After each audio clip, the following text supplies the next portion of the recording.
A restaurant by the beach in Naples, Florida, where the Gulf waters whisper against the shore and the sunset painted the sky in shades of amber and rose. The kind of evening that belongs in photographs, in memories you want preserved forever. The restaurant was called Bella Vista, and it lived up to its name. Floor-to-ceiling windows overlooked the beach, and inside, crystal chandeliers cast a warm glow over white tablecloths and gleaming silverware. Harold had chosen this place carefully. After 50 years of dedicated work, of early mornings and late nights, of building a career one brick at a time, he wanted the celebration to be special. He wanted to look around a room filled with people he cared about and feel, just for one evening, that it had all been worth it. If you're still here watching, please tell me your name, the city you're watching from, and what time it is for you in the comment section. The table stretched long and elegant through the center of the private dining room. Colleagues from Harold's firm sat alongside family members, their faces animated with conversation and laughter. There were flowers, white roses, and lilies, arranged in crystal vases down the center of the table. There was champagne in ice buckets, and the soft classical music playing in the background seemed to wrap around the gathering like a gentle embrace. Harold Mitchell sat at the head of that table, 76 years old, his silver hair combed back neatly, his suit pressed and proper. If you looked at him, you'd see a man who had earned his place in that chair. The lines on his face told stories of challenges overcome, of wisdom gained through experience. His hands, resting on the table, were the hands of someone who had worked hard, who had built something with his own effort and determination. But if you looked closer, if you really looked into his eyes, you might have seen something else.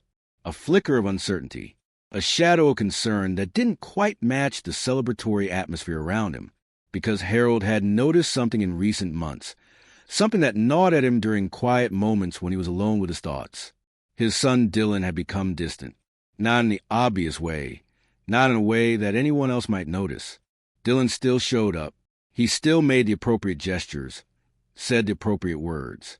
But there was something missing in his eyes when he looked at his father, a coldness that hadn't been there before, a judgment that Harold couldn't quite understand but could definitely feel, like a chill that settles into your bones on a winter morning. Harold had tried to talk to his wife Evelyn about it. She sat beside him now, elegant in her navy dress, her hand occasionally reaching over to squeeze his. She had told him he was imagining things, that Dylan was just busy with his own life, his own career. But Harold knew better. A father knows.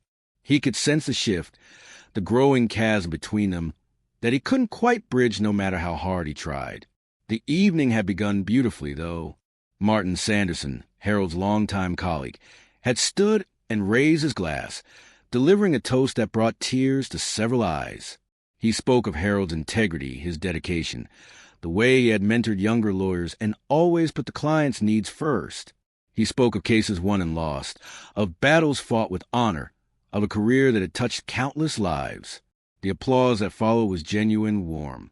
Harold had felt it wash over him like sunshine, and for a moment, the unease about Dylan had faded. Maybe tonight would be different. Maybe tonight would bring them back together somehow. Others followed with their own toasts. Sarah Chun, one of the junior partners Harold had mentored, spoke of his patience and wisdom. Robert Whitmore, an old friend from law school, told stories that made everyone laugh. Tales of their younger days, when they thought they could change the world, and sometimes actually did. Through it all, Dylan remained quiet. He sat halfway down the table, his expression neutral, polite. He clapped at the appropriate moments. He smiled when others laughed, but he said nothing. And Harold noticed. Of course he noticed. Every time he glanced in his son's direction, he hoped to see warmth, pride, connection. Instead, he saw a stranger wearing his son's face. The dinner progressed. Course after course arrived. Seared scallops, filet mignon, roasted vegetables that looked like art on the plate. Wine flowed. Conversations overlapped and intertwined. The atmosphere was one of celebration, of honoring a life well lived, a career completed with dignity. And then Dylan stood up. It happened during a lull in the conversation, a natural pause when people were between courses, settling into that comfortable space where the evening feels like it could go on forever. Dylan rose from his seat, and all eyes turned to him. Finally, everyone seemed to think. Finally, the son would speak. Harold felt his heart lift. This was it. This was the moment when Dylan would say the words Harold had been waiting to hear, that he was proud, that he understood the sacrifices, that he appreciated everything Harold had tried to do, tried to be. Dylan reached for his glass of champagne, held it up. The room fell silent, waiting. Harold smiled, his eyes already misting with anticipation. And then Dylan spoke. "My father," he began, his voice cutting through the silence like a knife through silk, "has no investments and left no inheritance for me." The words hung in the air, sharp and cruel. Harold felt them land like physical blows, each syllable a separate wound. "All these years of working," Dylan continued, his tone growing harder, more bitter, "and he left me nothing to build my future on." The silence that followed was deafening. It was a kind of silence that makes your ears ring, that makes time seem to stop completely. Around the table, faces that had been warm and smiling moments before now registered shock, confusion, discomfort. Some guests looked down at their plates. Others exchanged glances, unsure whether they had heard correctly, whether this was some kind of joke that would be explained in the next sentence. But there was no next sentence. Dylan simply stood there, his glass still raised, his expression a mixture of defiance and resentment that Harold had never seen before, or perhaps had chosen not to see. Harold sat frozen. His entire body seemed to have turned to stone. He couldn't move, couldn't speak, couldn't even fully process what had just happened. The room around him blurred at the edges. He could hear his heartbeat pounding in his ears, each thump echoing the words his son had just spoken. No investments. No inheritance. Nothing. Evelyn's hand found his under the table, gripping it tightly. He couldn't look at her. He couldn't look at anyone. All he could do was stare at his son, this man he had raised, this person he had loved and sacrificed for and believed in, and wonder how they had arrived at this moment. The guests began to shift uncomfortably in their seats. Someone coughed. Someone else reached for their water glass. Martin Sanderson, ever the diplomat, started to say something, probably try to smooth over the situation, to redirect the conversation to safer ground. But the damage was done. Harold's mind raced backward through the years. Had he failed? Had he truly left nothing for his son?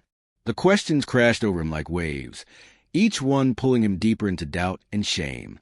He thought of the long hours at the office, the cases he'd taken because they mattered even when they didn't pay well.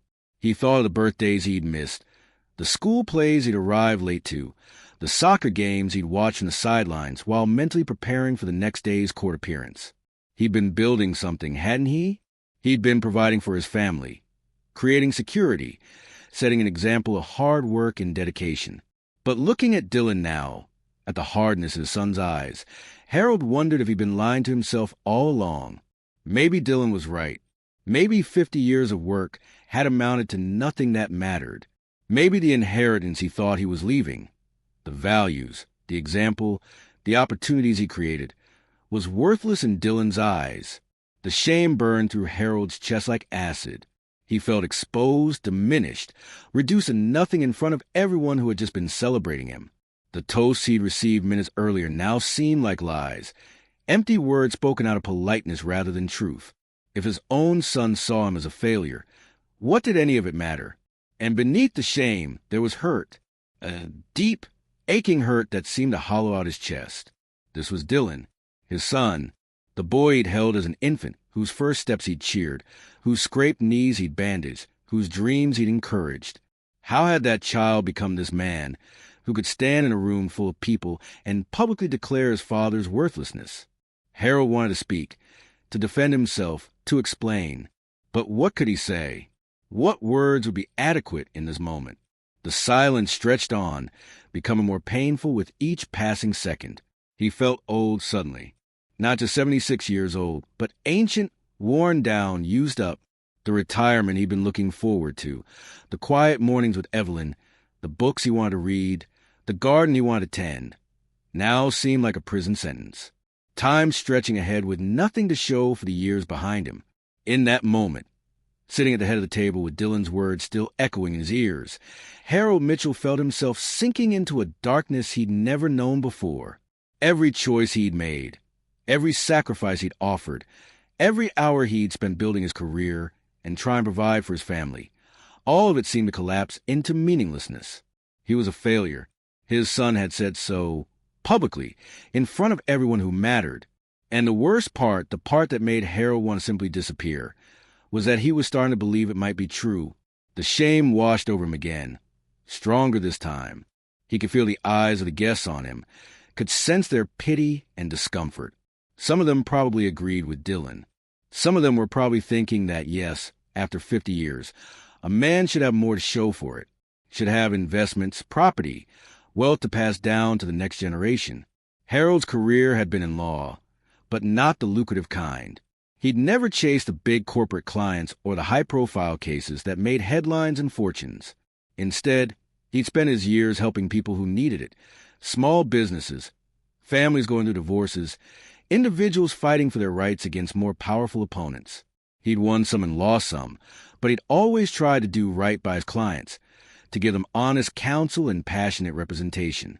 But what did any of that matter if it hadn't resulted in the kind of wealth Dylan expected? What good was honor if it didn't translate to dollars in the bank? These thoughts spiraled through Harold's mind as the silence at the table grew more unbearable.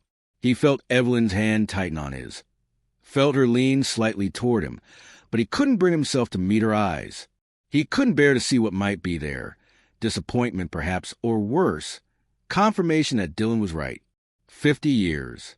Half a century of waking up early and working late, of studying case files and preparing arguments, of fighting for justice even when it was inconvenient or unprofitable. And what did he have to show for it? A modest house, a decent but not extravagant retirement account, some savings that would see him and Evelyn through their remaining years comfortably enough, but nothing grand, nothing impressive, nothing worthy of inheritance, apparently. Harold's mind drifted back through the decades. He remembered Dylan as a child, bright-eyed and curious, asking endless questions about everything. He remembered teaching him to ride a bike, to throw a baseball, to stand up for what was right even when it was hard. He remembered the pride he'd felt when Dylan graduated from college, when he started his own business, when he got married. When had it changed? When had the admiration in Dylan's eyes turned to expectation, and then to disappointment, and finally to this cold resentment? Harold had always assumed that Dylan understood, that he knew why his father chose the cases he did, why money was never the primary motivation. He'd tried to teach Dylan that there were things more important than wealth, integrity, compassion, service to others. But sitting here now, with his son's accusation hanging in the air like smoke, Harold realized that perhaps he'd failed to communicate what really mattered. Perhaps Dylan had been listening to a different message entirely. Or perhaps, and this thought cut deepest of all, perhaps Dylan had listened and simply disagreed. Perhaps his son had grown into a man who measured success differently, who valued different things, who looked at his father's life and saw not sacrifice and service, but waste and foolishness. The realization that he and his son had become fundamentally different people hit Harold with crushing force. This wasn't just about money or inheritance. This was about values, about what gave life meaning, about the very definition of success. And on those fundamental questions, it seemed he and Dylan stood on opposite sides of an unbridgeable divide. Harold felt tears prickling at the corners of his eyes, but he refused to let them fall. Not here, not in front of everyone. He'd already been humiliated enough. The last shred of dignity he possessed was the ability to sit here, to endure this moment without completely breaking down. But inside, in the private chambers of his heart, Harold was breaking. Every assumption he'd held about his life, his choices, his legacy, all of it was shattering into pieces. And he didn't know how to put them back together. The doubt crept in like poison. Had he been selfish in his own way? Had he prioritized his own sense of rightness, his own moral satisfaction, over providing for his family in more tangible ways? Had he been so focused on doing good that he neglected his responsibility to build wealth, to create security, to leave something material behind? These questions tortured him as he sat in that terrible silence. There were no easy answers, no clear right or wrong. Just the awful uncertainty of a life examined and found wanting by the one person whose opinion mattered most. Harold Mitchell, 76 years old, respected lawyer, devoted husband, loving father, or so he thought, felt himself drowning in a sea of self-doubt and shame. And just when he thought he might actually sink beneath the waves and never resurface, something unexpected happened. Evelyn stood up. It wasn't dramatic at first. She simply released Harold's hand, placed her napkin on the table, and rose from her chair. But there was something in the way she moved, a certain determination in her posture, that cut through the awkward silence and commanded attention. All eyes turned to her. Even Dylan, who had finally lowered his glass and sat back down, looked at his mother with an expression that mixed defiance with something that might have been uncertainty. Evelyn Mitchell was 74 years old, elegant in a way that transcended fashion. With silver hair she wore in a simple style and eyes that had witnessed decades of life with grace and strength. She had been Harold's partner for 52 years, through every triumph and failure, every joy and sorrow, and she had been silent through Dylan's outburst, sitting beside her husband while her son publicly shamed him. But she was silent no more. "There's something you all don't know about Harold," Evelyn began, her voice calm but carrying clearly through the room. There was steel beneath that calm, a strength that made everyone sit up and pay attention. Harold looked up at her, confused and concerned. What was she doing? He'd been content. Well, not content, but resigned to let the evening end, to escape this nightmare and deal with the fallout in private. But Evelyn had other plans. "You see," she continued, her gaze sweeping across the table, touching on each guest before finally settling on Dylan. "My husband has always been a very private man when it comes to certain things. He never wanted recognition for the choices he made. He never sought praise or acknowledgement. He simply did what he believed was right and moved on." The room remained silent, but it was a different kind of silence now, not the uncomfortable silence of embarrassment, but the attentive silence of people who sensed they were about to learn something important. 20 years ago, Evelyn said, Harold made a decision that changed many lives. He had received a substantial settlement from a case, a rare big win that could have set us up very comfortably for retirement. We could have invested it, grown it, left it as an inheritance for Dylan. Dylan's face had gone pale. Harold could see the realization beginning to dawn in his son's eyes that perhaps there was more to this story than he knew. But Harold had other ideas, Evelyn continued. He'd been volunteering at a homeless shelter in his spare time, something else he never talked about much. And he'd seen firsthand how many people were struggling, how many families were one emergency away from losing everything. So he took that settlement money, nearly all of it, and he established a charitable trust. Gasps rippled around the table. Harold closed his eyes, not wanting to see the reactions, not wanting this private choice to become public knowledge. This wasn't why he'd done it. He'd never wanted credit or recognition. But Evelyn wasn't finished. Her voice grew stronger, more passionate, as she spoke.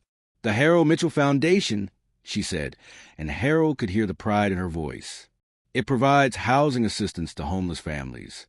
It offers job training to veterans struggling to reintegrate into civilian life. It gives emergency grants to people facing medical crises they can't afford. Over the past 20 years, it has helped more than 3,000 people." The number hung in the air. 3,000. Harold had never tallied it up like that, had never thought about the cumulative impact. He just signed the checks when the foundation's director sent requests, approved the grants, attended the occasional board meeting. He didn't think of himself as some great philanthropist. He just saw needs and tried to meet them. "But that's not all," Evelyn said, and now there were tears in her eyes. Harold never stopped giving. Every year, a significant portion of his income went to various causes. The scholarship fund for underprivileged students at the community college, the free legal clinic for people who couldn't afford representation, the soup kitchen downtown, the animal shelter, the children's hospital. She reached into her purse and pulled out a folder. Harold realized with start that she must have brought it intentionally, must have suspected that this confrontation might happen and prepared for it. "I made copies," Evelyn said, opening the folder. "Tax returns from the past 10 years. You can see for yourself. My husband, who is being accused of leaving no inheritance. who is being called a failure, has donated more than 60% of his income to charitable causes every single year. The papers passed from hand to hand around the table.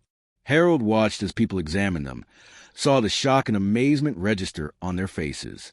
He felt exposed, vulnerable, more uncomfortable than he'd been even during Dylan's attack. This wasn't supposed to be public. This wasn't about getting credit. But Evelyn was relentless. She turned to face Dylan directly now, and her voice, while still controlled, carried the full weight of a mother's disappointment. "Your father kept these things private," she said, "because he didn't want you to feel ashamed about a lack of material wealth. He didn't want you to feel pressured or burdened by his choices. He thought he was protecting you, letting you build your own life without the shadow of his philanthropy making you feel guilty or obligated." Dylan's face had crumbled. The defiance was gone, replaced by something raw and painful. The beginning of understanding, the dawning of terrible regret. "But I see now," Evelyn said, her voice softer but no less powerful, "that perhaps that was a mistake. Perhaps you needed to know. Perhaps we should have shown you that there are different kinds of inheritance, different kinds of wealth that matter more than money in the bank." She walked slowly around the table toward Dylan, her movements deliberate and graceful despite her age. "Your father gave you something far more valuable than investments or property," she said. "He gave you an example. He showed you what it means to live with integrity, to use whatever resources you have to make the world a little better, a little kinder, a little more just. He showed you that success isn't measured in dollars, but in lives touched, in people helped, in good done quietly and without expectation of reward." Evelyn stopped in front of Dylan, looking down at her son with a mixture of love and sorrow. "He gave you a name that means something in this community," she said. "Harold Mitchell. People know that name stands for honesty, for compassion, for fighting for the underdog. That's your inheritance. Dylan, that's what you have to build your future on. And if you can't see the value in that, if you can't recognize what a precious gift that truly is, then the failure here isn't your father's. It's yours." The words landed like thunderclaps. Dylan sat motionless, his face a mask of anguish. Around the table, guests wiped at their eyes, murmured quiet words of agreement and amazement. The entire atmosphere of the room had shifted, transformed from embarrassment and shame to something approaching awe. Harold found himself looking at his wife with new eyes, or perhaps with the same eyes he'd always looked at her with, but with fresh appreciation. She had defended him when he couldn't defend himself. She had revealed truths he'd kept hidden out of misguided modesty or fear. She had stood up for him in a way that made him feel seen and valued and understood. And in that moment, despite everything that had happened, despite Dylan's hurtful words and the public humiliation, Harold felt a warmth spreading through his chest. Because Evelyn was right. He hadn't failed. He'd made different choices. Choices that prioritized service over accumulation, impact over inheritance. And those choices had mattered. They had made a difference. The shame that threatened to consume him began to recede, pushed back by a growing sense of, not pride exactly, because Harold had never been comfortable with pride, but perhaps acceptance, perhaps recognition that his life had value, that his choices had meaning, even if they hadn't resulted in material wealth. He looked at Dylan and saw tears streaming down his son's face. The smugness, the resentment, the coldness, all of it had evaporated, leaving behind only raw emotion. And Harold understood with a clarity that cut through all the hurt and confusion that his son hadn't known. Dylan's attack had come from ignorance, not malice, from a fundamental misunderstanding of who his father was and what his father valued. And that, Harold realized, was partly his own fault. He had kept too much private, had hidden his light under a bushel, as the saying went. He had been so determined not to boast, not to make others feel lesser, that it allowed his own son to completely misunderstand his priorities and choices. Evelyn returned to her seat beside Harold, taking his hand once more. But before she sat down, she had one more thing to say. "My husband is retiring tonight after 50 years of service," she said to the assembled guests. Not just service to his clients, though he gave them his very best, but service to his community, to the less fortunate, to anyone who needed help and had nowhere else to turn. That's the legacy we're celebrating tonight. That's what 50 years of Harold Mitchell's life amounts to. And I, for one, think it's a legacy worth honoring. The applause that followed was different from the polite appreciation earlier in the evening. This was genuine, emotional, thunderous. People stood one by one until the entire room was on its feet, clapping and wiping tears and looking at Harold with real admiration and respect. But Harold barely noticed. His attention was focused entirely on his son, on Dylan, who sat with his head in his hands, shoulders shaking with sobs. And Harold felt his heart, which had felt so heavy and broken just minutes before, begin to open with compassion, because this was his son, his boy. And boys sometimes make mistakes, sometimes speak in anger and ignorance, sometimes hurt the people they love without fully understanding what they're doing. Harold knew this. He'd made his own mistakes over the years, said his own hurtful things in moments of frustration or fear. The question wasn't whether Dylan had wounded him. The question was what they would do next, how they would move forward from this moment of crisis and revelation. The applause eventually faded. Guests returned to their seats. The evening, which had seemed destined for disaster, somehow continued. People ate dessert, though the conversations were more subdued, more thoughtful. There was a sense that everyone had witnessed something significant, something that had changed them in small but important ways. Harold found himself feeling strangely peaceful. The worst had happened. Public humiliation, exposure of his private choices, confrontation with his son's resentment. And yet the world hadn't ended. In fact, something unexpected had emerged from the rubble. Understanding, truth, connection. As the dinner wound down and guests began to make their departures, offering warm handshakes and heartfelt congratulations, Harold noticed Dylan hadn't moved. He sat at his place down the table, staring at nothing, clearly wrestling with the revelations of the past hour. Evelyn leaned close to Harold and whispered, "Talk to him. He needs you." Harold nodded. Of course she was right. She was always right about these things. He stood, his joints protesting slightly, another reminder of his age, and made his way down the table to where Dylan sat. "Walk with me?" Harold said simply. Dylan looked up, his eyes red-rimmed and puffy. He nodded without speaking and followed his father out of the dining room, through the restaurant and out onto the garden terrace that overlooked the beach. The sun had fully set now. Stars were beginning to appear in the darkening sky, and the ocean whispered its eternal rhythms against the shore. The air was warm and thick with the scent of jasmine from the flowering vines that covered the terrace walls. They walked in silence for a while, father and son, each grappling with their own thoughts and emotions. Harold didn't push. He'd learned over the years that sometimes the most important conversations happen in the spaces between words. Finally, Dylan spoke. His voice was hoarse, broken. "I didn't know, Dad. I swear I didn't know." "I know you didn't," Harold said gently. "All this time, I thought—" Dylan's voice cracked. "I thought you just didn't care about leaving us anything. I thought you were irresponsible, that you'd wasted your career on causes that didn't matter. I thought—" He couldn't finish. The words dissolved into tears. Harold stopped walking and turned to face his son. In the dim light from the restaurant windows, he could see the anguish written across Dylan's features. "I'm sorry," Dylan managed finally. "God, Dad, I'm so sorry. What I said in there, the way I spoke to you, in front of everyone, I can't believe I did that. I can't believe I was so blind, so selfish, so completely wrong about you." Dylan— "No, let me finish," Dylan interrupted, the words tumbling out now in a rush. "I've been angry for so long, watching my friends inherit wealth from their parents, watching them get help with down payments and investments in business ventures. And meanwhile, I was doing everything on my own, and I resented you for it. I felt like you'd worked all those years and had nothing to show for it, nothing to give me." He laughed bitterly. "But you were given to everyone else. 3,000 people, Mom said, 3,000 families that you helped. And I was too self-absorbed, too focused on what I wasn't getting to even see it." Harold reached out and placed a hand on Dylan's shoulder. "You weren't supposed to see it," he said. "That's what your mother was trying to explain.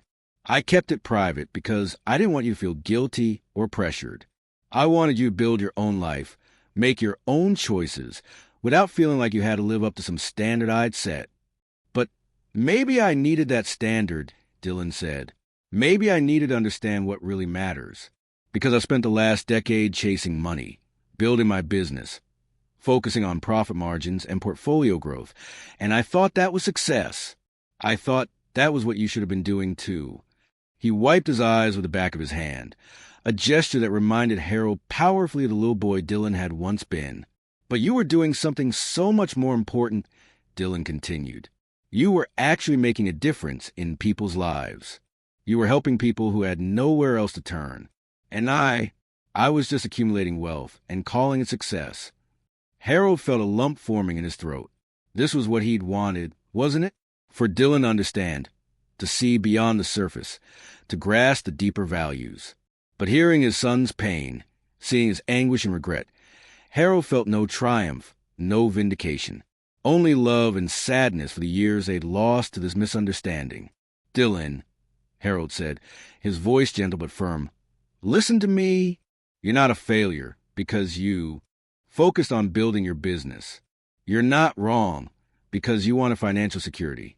Those things have value too. The point isn't that my way was right and yours was wrong. The point is that we each have to decide for ourselves what gives our life meaning. He paused, gathering his thoughts, trying to find the right words. I chose to give away money because that's what felt right to me, Harold continued. Because I'd seen too much suffering, too many people struggling, and I had the resources to help. But that doesn't mean everyone has to make the same choice. What matters is that you live intentionally, that you think about the impact you want to have, that you don't just accumulate for accumulation's sake. Dylan was listening intently now, his tears slowing. It's never about the money, Dylan, Harold said, the words coming from someplace deep within him, someplace where his truest beliefs resided. It's about what you do with whatever you have. It's about the person you choose to be, the values you live by, the way you treat people when no one's watching. That's the real inheritance I wanted to give you. He squeezed Dylan's shoulder. Love, Harold said. Family, honor, integrity, compassion. Those are the things that last, that matter, that you can actually build a life on. Money comes and goes. Businesses rise and fall. But who you are, the character you develop, the relationships you nurture, those things endure. Dylan was crying again, but differently now. These weren't tears of shame or regret. They were tears of release, of understanding finally breaking through. You'll learn this soon enough, Harold continued softly. You're still young. You have time to decide what kind of legacy you want to leave, what kind of inheritance you want to give to your own children someday. And whatever you choose, if it's done with intention and love, if it's true to who you are, then it will be the right choice. They stood there on the terrace, father and son, the ocean breeze washing over them, the stars wheeling overhead in their ancient patterns. And slowly, tentatively, Dylan leaned forward and embraced his father. Harold wrapped his arms around his son and held him tight, the way he'd held him when he was small and frightened by nightmares, the way he'd held him when he fell off his bike and scraped his knees, the way he'd held him when his first girlfriend broke his heart, the way a father holds his child, offering comfort and protection and unconditional love. I want to make this right, Dylan whispered against his father's shoulder. I want to do better. I want to understand what you've understood all along. Then that's what you'll do, Harold said simply. We'll work on it together. They pulled apart, both wiping their eyes, both smiling despite the tears. There was still so much to talk about, so much to work through, but the foundation had been laid. The wall between them had been breached. Understanding had begun. Come on, Harold said, putting his arm around Dylan's shoulders. Let's go back inside. Your mother will be wondering where we've gone. They walked back into the restaurant together, into the warm light and the lingering celebration. Evelyn saw them coming, and her face lit up with relief and joy. She knew, Harold thought. She always knew when things would be okay. The remaining guests had gathered in small groups, finishing their coffee and dessert, conversation flowing easily now. When Harold and Dylan entered, people looked up and smiled, sensing somehow that resolution had been reached, that healing had begun. Harold found himself standing beside Evelyn, Dylan on his other side, and felt a profound sense of gratitude wash over him. For this woman who had stood by him for more than 5 decades, who had defended him when he couldn't defend himself, who knew his heart better than he knew it himself. For this son who had wounded him but who had the courage to face his mistake, to apologize, to seek understanding and growth. For this life he'd lived, with all its imperfections and missed opportunities, but also with its moments of grace and connection and meaning. Saracen approached them, her eyes bright with emotion. "Harold," she said, "I just wanted to say thank you for everything you've taught me, but also for showing me what really matters. I've been so focused on making partner, on building my practice, that I've forgotten why I went into law in the first place. Tonight reminded me." Others followed with similar sentiments. Robert Whitmore shook Harold's hand and said, "You've always been the best of us, Harry. We knew you were good, but we didn't know the half of it." Martin Sanderson pulled him aside and said quietly, "That foundation you started, I'd like to be involved.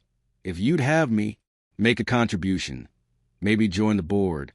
You inspired me." Harold listened to these words with humility and appreciation, but he didn't let them inflate his ego. He knew the truth about himself. He was just a man who had tried to do right, who had sometimes succeeded and sometimes failed, who had lived as best he knew how. Nothing more, nothing less. But perhaps that was enough. Perhaps trying, even imperfectly, was what mattered most. As the evening finally wound to its close and the last guest departed with warm embraces and promises to stay in touch, Harold found himself alone with Evelyn and Dylan. The 3 of them stood in the now empty dining room, the remnants of the celebration around them.